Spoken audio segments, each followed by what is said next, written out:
السلام علیکم ورحمۃ اللہ وبرکاتہ۔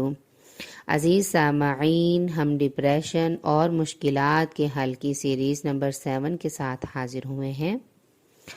اللہ کے نبی حضرت محمد صلی اللہ علیہ وسلم نے فرمایا، مسلمان کو کوئی بھی مصیبت پہنچے تو وہ ان کلمات کو ادا کرے کہ اللہ نے جیسے اس کو حکم دیا ہے، تو اللہ تعالیٰ اس کا بہترین اجر اور نعم البدل بھی عطا فرماتا ہے۔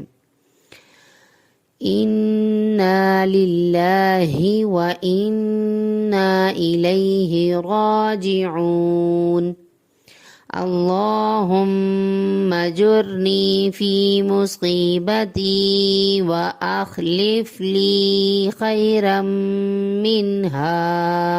صحیح مسلم حدیث نمبر 918 ہے، جس کا ترجمہ ہے، بے شک ہم اللہ ہی کے لیے ہیں اور یقیناً ہم اسی کی طرف لوٹ کر جانے والے ہیں۔ اے اللہ، مصیبت میں صبر پر اجر سے نواز اور اس سے بہتر متبادل عطا فرما۔ سیدہ ام سلمہ رضی اللہ تعالی عنہ کہتی ہیں کہ میں نے رسول اللہ صلی اللہ علیہ وسلم سے یہ کلمات سنے تھے۔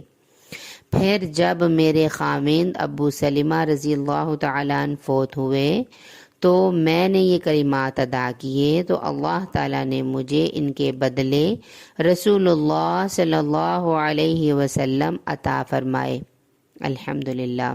اب اس حدیث کے ذریعے سے ہمیں بہت بڑی ایک چیز ہمارے سامنے آئی ہے کہ اللہ تعالیٰ نے جس آیت کو نازل فرمایا اور ہمارے نبی کے ذریعے سے ہمارے سامنے لے کے آیا اور ہمیں بتایا، مشکلات تو ایک مومن کے اوپر آتی ہی ہیں، لیکن اس کے حل کے لیے جب وہ میرے سے ہی دعا کرتا ہے تو پھر میں اس کی دعا کو قبول کرتا ہوں، اس کی مصیبت کو دور کرتا ہوں اور اس کے متبادل اسے بہترین عطا فرماتا ہوں۔ اس کا نعم البدل بہت اچھا ہوتا ہے۔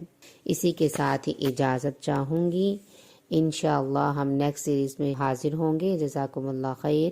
السلام علیکم ورحمۃ اللہ وبرکاتہ۔